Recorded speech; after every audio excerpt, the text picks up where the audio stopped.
ఆంధ్రప్రదేశ్ మంత్రి డాక్టర్ నిమ్మల రామానాయుడు విజయవాడ కనకదుర్గ అమ్మవారిని దర్శించుకున్నారు. ఆయన తన సతీమణి మరియు కుటుంబ సభ్యులతో కలిసి అమ్మవారికి ప్రత్యేక పూజలు నిర్వహించారు. కుటుంబ సమేతంగా అమ్మవారి దర్శనం చేసుకుని రాష్ట్ర ప్రజలందరూ సుఖ సంతోషాలతో ఉండాలని ప్రార్థించారు. ఆలయంలో జరిగే పవిత్రమైన పంచహారతి సేవలో సేవా టికెట్ ద్వారా పాల్గొన్నారు. దర్శనానంతరం వేద పండితులు వారికి వేద ఆశీర్వచనం అందించారు.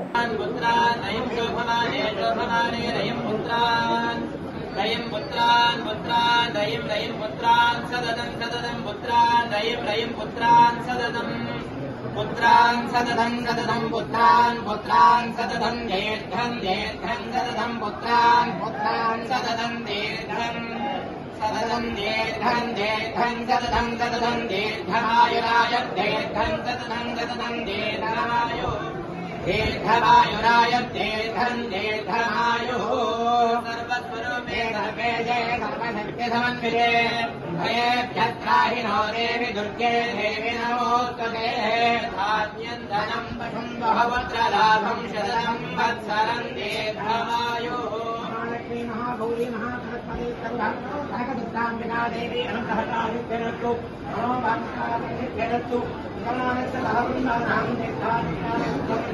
पुत्र पुत्र धनकनक वस्तुवाहन